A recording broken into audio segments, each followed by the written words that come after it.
So the most important part of my story was really not so much that I got to become a world-renowned drummer, because many people become world-renowned at something they do, but it doesn't necessarily mean they became a better person. Many people actually become a bitter person. They succeeded, but they're still bitter at all the people who hurt them along the way.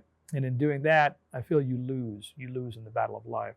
So in the end, the most important part of my story is that I grew up without a father. I grew up with a single immigrant mother who never found a good husband. My bigger dream was to become the kind of husband that she never found. So I've been married now for over 25 years to the love of my life, Renee. I'm a father. I have two children, 21 and 19. And the most beautiful part of the story is that I got to become the dad that I never had. And I got to become, for my wife, the husband that my mother never had. Because in the end, we can all succeed at something and achieve something of great notoriety if we work hard enough. But it doesn't mean that we have really grown as a person, that we've grown in our soul, that we've grown past hatred and bitterness. And it's about learning how to forgive, how to move past the heartache and heartbreak so that you can live free with no shackles and be everything you're meant to be. Because you can have everything in the world and still not have joy because you hold on to bitterness and anger in your heart towards those who hurt you. And we've all been hurt. We could go through all of our lives and point out this person did that, that person did that, and this person let me down, that person let me down. And that's every one of our lives. And that's where we're the same. But where we're not the same is the path that we choose to overcome those things. Because in the end, when you're lying in the hospital bed in your last breath, you'll be caring about that more than anything you accomplish. So in my story, yes, it's a story about a kid with a dream, a scrappy kid who's willing to do everything and work as hard as possible to make it happen. But more importantly, he grows as a man and he's able to overcome these deficiencies.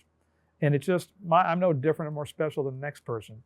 But the fact that I was able to do that proves that we all have within us the capacity to overcome any of the hurts of our past and any of the wrongdoings that people try to do. We all have the capacity to grow past that if we choose. And I had a mother who had this indomitable spirit, and she always forgave all the people who hurt her along the way, all the men, all the people who threw racial hatred and injustice at her when she moved to the United States and when she moved up to Oregon.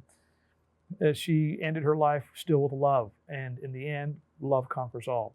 So this book will inspire you to love greater, to dream bigger, to forgive more, and to be everything you were supposed to be, and not let the woes and troubles of the world stifle out that person that's inside of you. It's really a book about how to find your song and how to sing it. I feel like we all have been given a song in this life, a unique song that's only us.